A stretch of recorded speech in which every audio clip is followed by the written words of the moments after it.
Assalamu alaikum. Welcome to 168 Hours, your weekly roundup of the top local stories. I'm Muhammad Imad, your host for the evening. Stay tuned. Minister of Cities, Local Government and Public Works Adam Sharif Umar assures that the government will consider several areas related to happiness of the people when determining the happiness index in the Maldives. Between the government and society, a platform to raise awareness about Down syndrome and advocate for inclusivity and equality. The 2025 theme, Improve Our Support Systems, shifts attention to advancing educational, healthcare and workplace inclusion while strengthening networks of community and assisted support. These efforts aim to empower individuals with Down syndrome to live lives of autonomy, dignity and opportunity. In his message, President Dr. Muiz commended the empathy and solidarity exemplified by Maldivians, reaffirming the nation's commitment to supporting individuals with special needs and their families. He underscored the critical role of collaborative efforts between the government and the public in ensuring comprehensive care, particularly for those requiring medical attention. Down syndrome, a genetic condition characterized by an additional chromosome, affects both cognitive and physical development. These impacts pose unique challenges, particularly in communication and social interaction, making inclusivity and strong support system indispensable. The condition transcends geographic and cultural boundaries. The establishment of World Down Syndrome Day by United Nations General Assembly in 2011 marked a significant step towards global recognition. Since its first observance in 2012, the day has been commemorated with events and initiatives coordinated by governments, international organizations and civil society groups to drive awareness and advocacy. President Dr. Mohammad Muiz issues a presidential decree amending the guidelines for cross-subsidy investment, establishing new minimum investment thresholds under the Maldives Tourism Act. The cross-subsidy concept involves leasing islands for the development of tourist resorts to parties involved in significant economic and social projects beneficial to the state. Islands are allocated as cross-subsidies for the construction of airports, ferry services and other major infrastructure development projects. The newly issued presidential decree specifies key investment projects, requisite financial commitments, and designated project locations. Notably, the decree includes provisions for the development of multiple airports across various islands, including Diddu of Ha Alifu Atoll, Makunudu of Ha Dalu Atoll, Komandu, Milandu, and Bilefahi of Shaviani Atoll, Fanu and Alifushi of Ra Atoll, Tuladu of Ba Atoll, Mativeri of Alifu Atoll, Muli of Mimu Atoll, Nilandu of Fafu Atoll, Guredu and Vilufushi of Tha Atoll, as well as an additional airport in covering Gafu Alif and Gaf Dal Atoll, and 2 airports within Lamu Atoll. In the tourism sector, the decree mandates the implementation of the Aseri tourism project in Lamu Gan and Addu city. Furthermore, the decree authorizes the reclamation of 15 hectares of land from Giravaruk Lagoon in Kafu Atoll for the Hope Island project, which aims to provide support for at-risk children. Additionally, 30 hectares of land within the same lagoon have been allocated for the development of a new central prison complex. The decree further emphasizes the prioritization of national security projects and housing initiatives, including extensive land reclamation efforts in Rasmale, Gulifalu, Giravarufalu, and Uturu Thilafalu. Infrastructure development initiatives outlined in the decree include the construction of roads and utility networks within newly reclaimed areas, as well as the establishment of causeway links between Vemandu and Kibidu of Tha Atoll, Niamigili and Madifushi of the same atoll, Hitodu and Kunahandu of Lamu Atoll, Kaladu and Dambedu of the same atoll, and Muli and Naalafushi of Mimu Atoll. Additionally, the decree provides of the establishment of a high-performance center to enhance national capabilities in various sectors. Minister of Tourism and Environment Tariq Ibrahim states that the recent amendments to the Tourism Act will effectively address the issue of delays in opening resorts closed for redevelopment. Speaking to PSM News on the amendments, the minister stated that under the new amendments, resorts can only be closed for redevelopment for a specified period, subject to approval from the Ministry of Tourism. The new amendment to the Tourism Act states that an island or land used for tourism purposes can be closed for redevelopment or any other purpose only for a specified period of time, with the permission of the Ministry of Tourism. The decision can only be implemented after the lease agreement of the island or land has been amended in accordance with the regulations made under the Tourism Act. If a resort or tourism establishment fails to reopen the facility within the specified time, the Tourism Ministry has the power to take action against the company and terminate the lease agreement. In the event of a cancellation of the agreement, the government will not have to pay any compensation to the leaser. The minister described this as a key measure encouraging the timely reopening of resorts that are closed for redevelopment. He assured that the regulations to be made under the amendments to the Tourism Act will be formulated within 3 months, including the regulations for the operation of the Tourism Trust Fund. The Tourism Trust Fund is designed to facilitate the provision of financial assistance to the tourism sector through a transparent policy, manage such assistance in good faith, develop the resources of the sector, and enhance the capacity of those involved in the sector. The tourism minister said the trust fund will be funded by local and international sponsorship funds received through tourism activities conducted by the Ministry of Tourism and funds contributed by tourism operators under social responsibility initiatives. He said the fund will also include funds from investments established by the trust fund as well as other sources specified in the regulations formulated by the Ministry of Tourism. According to him, the trust funds will be utilized for programs aimed at strengthening the tourism industry, along with education and training programs to enhance the capacity of those working within the tourism sector. The tourism minister emphasized that the establishment of Tourism Trust Fund will play a significant role in supporting the tourism industry and contributing to the social sector. President Dr. Mohammad Muiz directs relevant agencies to urgently identify and procure the equipment and resources needed to run the National Thalassemia Center as a hospital, following concerns raised by families over inadequate services. The President has pledged to oversee the necessary changes personally to ensure that all the difficulties faced by thalassemia patients are resolved. Less than 24 hours after thalassemia patients and their families voiced their concerns, the President visited the center and observed its daily operations. He met with patients and listened to their grievances and assured them that the administration would swiftly address their concerns. The President also met with the staff and inspected the condition of the center. He then directed the heads of the relevant agencies to make necessary measures as soon as possible. The President also visited the Orange Hia building in Hulumale, which is being prepared to replace the National Thalassemia Center. During his visit, he assessed the construction progress and discussion of the transition process. The President emphasized the need for a smooth relocation, ensuring that patients and service seekers face no disruptions during the transition. He also stressed the importance of close coordination with those receiving treatment to maintain accessibility and continuity of care. Since 2017, the Thalassemia Center has been run without a Director General. The President has asked for an immediate solution to rectify the situation and also directed the immediate recruitment of additional nurses to address a nurse shortage and to arrange a senior physician for the center. He also asked to procure essential medical equipment and laboratory facilities. He assured that there are no financial obstacles to bring the necessary changes. The President also directed that the center's operational hours to be aligned with those of a hospital, similar to Indira Gandhi Memorial Hospital. The Ministry of Finance and Planning, Musa Zamir, also participated in the discussions. He assured the arrangements have been made to resolve all the issues without any financial difficulties to implement the improvement. He said relevant authorities have been granted a specific time period to fulfill the President's instructions.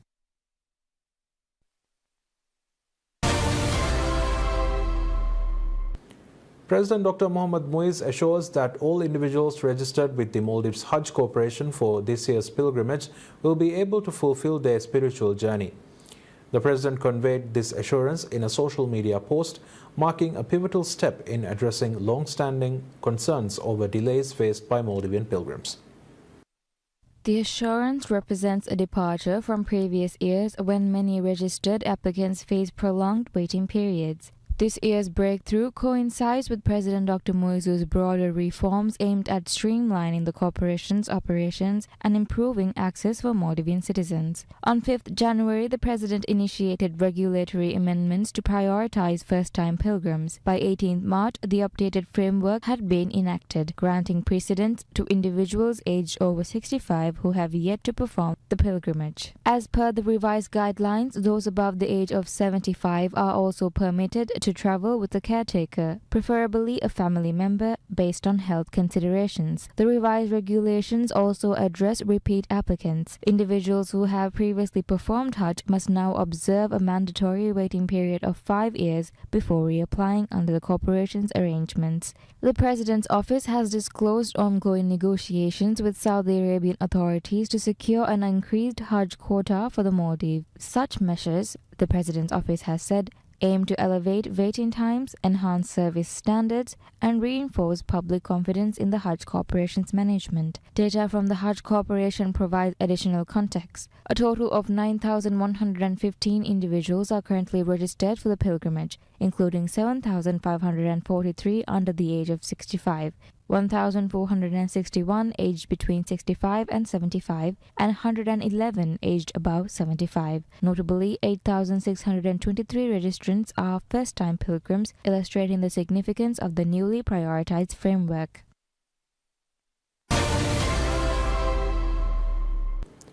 The Maldives reports a budget surplus this year, with state revenue surpassing spending as the administration's economic reform plan takes effect.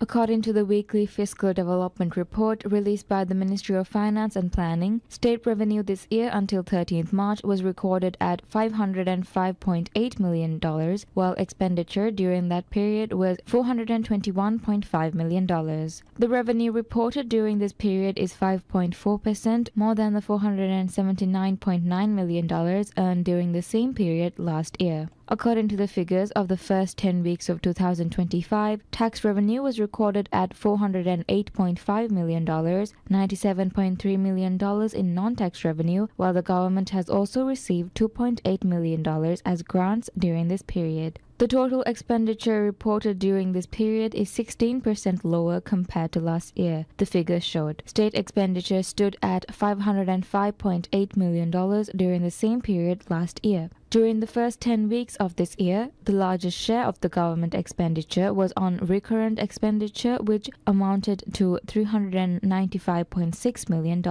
Capital expenditure, meanwhile, stood at $27.8 million, according to fiscal data. Revenue has increased over government expenditure, which is the result of many efforts being made by the government. The positive fiscal to the year comes at the back of the government's ongoing economic reforms and austerity measures to improve the country's financial position.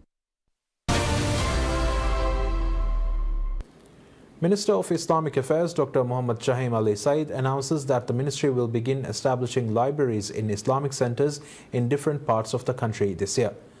The minister made the statement at a signing ceremony held to hand over the construction of an Islamic center in Milandu, Shavin Atoll to Maldives Transport and Contracting Company MTCC.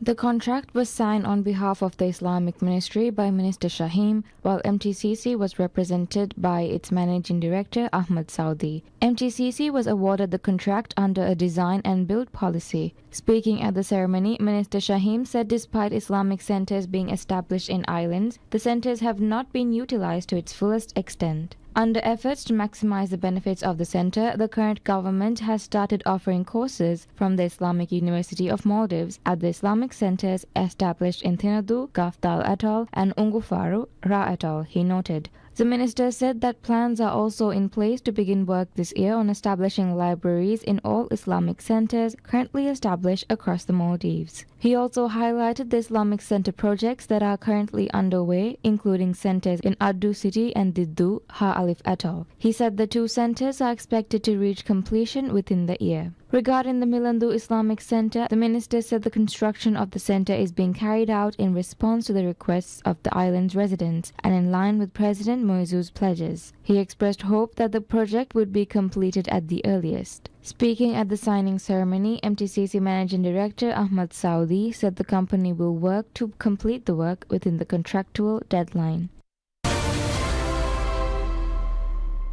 The Maldives government condemns the announcement by Israel to establish an agency aimed at the forced displacement of Palestinians from the Gaza Strip, along with plans to expand illegal settlements in the occupied West Bank. Israel has announced plans to establish a government agency that would oversee the voluntary departure of Palestinians from the Gaza Strip. In addition to displacing Palestinians from Gaza, Israel's Security Cabinet has also approved a plan to separate and legalize 13 settlement outposts in the occupied West Bank. The Ministry of Foreign Affairs in a statement said the Maldives government considers these actions by Israel a serious violation of international law and United Nations resolutions. The statement said forced displacement and settlement expansion undermine peace efforts and threaten the rights and dignity of the Palestinian people. It also said that the Maldives calls on the international community to act urgently to protect civilians and help end the violence in Gaza. The Maldives in the statement also reiterated its support for the Palestinian people and their legitimate right to an independent state based on the pre-1967 borders with East Jerusalem as its capital. Israeli nationalists have long sought the expulsion of Palestinians from Gaza and the occupied West Bank. The Israeli move follows suggestions from United States President Donald Trump that residents of Gaza should be moved to other countries. Palestinian reports estimate that by the end of 2024, approximately 770,000 illegal Israeli settlers were living in 180 settlements and 256 outposts across the occupied territory. The UN considers all Israeli settlements in the occupied Palestinian territories illegal under international law. Israel's military, meanwhile, has pressed ground operations across the Gaza Strip almost a week into a renewed assault on the Palestinian territory. The war triggered by Hamas's October 7, 2023 attack on Israel had killed at least 50,021 people in the territory. The government signs a contract with Road Development Corporation RDC to develop and restore the heritage and cultural sites in Halif Kela. Minister of Dive Language, Culture and Heritage Adam Nasir Ibrahim signed the agreement on behalf of the government, while Managing Director, Brigadier General Retired Ali Zuhair signed on behalf of RDC. Speaking at the agreement signing ceremony, Minister Adam Sharif said the strategic action plan of the ministry has attached increased significance to instill a spirit of developing and protecting heritage monuments in every island across the Maldives, for protecting the sites while advocating for cultural and heritage tourism. Takandu, Barang and Utimu, underscoring the administration's dedication to prioritizing cultural and national promotion. Takandu hosts numerous cultural and heritage sites, including the mausoleum of Ali Thakur Farn from Utimu and the country's largest coral stone graveyard. Speaking during the ceremony, Abdullah Sharif, the island's representative in Parliament, said that the diverse cultural identity of Kela has been ignored for many years. However, he expressed confidence that this administration will right the injustice and develop and preserve the heritage sites in the island within the next 5 years. The Ministry of Dive Language, Culture and Heritage has been actively engaged in several initiatives to promote knowledge about nationality and cultural identity. These efforts include preserving and promoting Maldivian culture, which encompasses the Dive language, traditional arts and heritage. Additional initiatives involve integrating cultural and national curriculum and conducting public awareness campaigns to President Dr. Mohammad Muiz urges all citizens to the Islamic Center. He emphasized the Quran's role as a practical guidebook rather than a text recited solely at official events. The president stressed that restoring human dignity, which is currently eroding in society, requires integrating Quranic teachings into daily life. He urged people to avoid actions forbidden in the Quran, including defamation, division, and spreading falsehood. Highlighting the importance of the mutual respect for societal progress, he underscored Islam's emphasis on faith and protecting fellow Muslims from harm, whether through actions or words. He asserted that society would improve if individuals treated others with the same respect and dignity they expect for themselves. The president also reiterated that development is hollow unless grounded in faith and aligned with Quranic principles. During the ceremony, President Dr. Muizu affirmed that the administration's primary aim, policy and overarching goal is to increase the number of children in the country graduating as Huffaz through the unified efforts of parents and teachers. In his speech, the president highlighted the administration's ongoing initiatives to promote the teaching of the Holy Quran. In this regard, he announced that the government is working towards the construction of a Waqf building dedicated to Quranic education, a key initiative that will complement other similar efforts. He further stated that the land of the building has already been designated and that letters to the Ministry of Islamic Affairs regarding the matter will be dispatched once government offices reopen after the Eid al-Fitr holidays. President Dr. Muizu also emphasized the significant beliefs of a Waqf building would bring to the nation. He underscored that the expenditure on such a project is essential, as it will serve a valuable investment in the intellectual and spiritual development of the country. The president also highlighted the ongoing efforts in this field and commended the Hufaz for their dedication and perseverance in reaching this significant milestone, congratulating them on their outstanding achievement.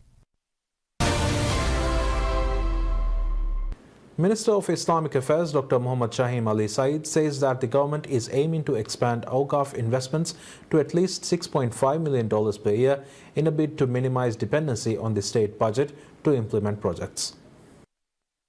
Speaking at the Hufaz graduation ceremony at the Islamic Center, Minister Dr. Shaheen said under efforts to expand Awqaf investments, 2 major projects are set to be launched after the end of Ramadan, adding that financing has already been arranged through the Country National Bank, Bank of Maldives (BML). Once these projects are completed, $778,210 will be deposited into the Islamic Waqf Fund every year till 2045, which he said will increase to $4.5 million a year from there on in. According to the minister, the aim is to expand the Awqaf investments to at least $6.5 million per year by 2045, without relying on the state budget for the projects carried out by the Ministry of Islamic Affairs. In his speech, Minister Dr. Shaheen also revealed plans to expand the government's Hifz program to all corners and the country under the special directive of President Dr. Mohammad Muizu. He said that the Hifz program will be further expanded to every island with an Islamic center, while plans are underway to conduct the program in mosques in islands without an Islamic center. The minister also said the government plans to provide financial and other technical assistance to privately run Quran classes and other state agencies in the push to develop more Hufaz in the country.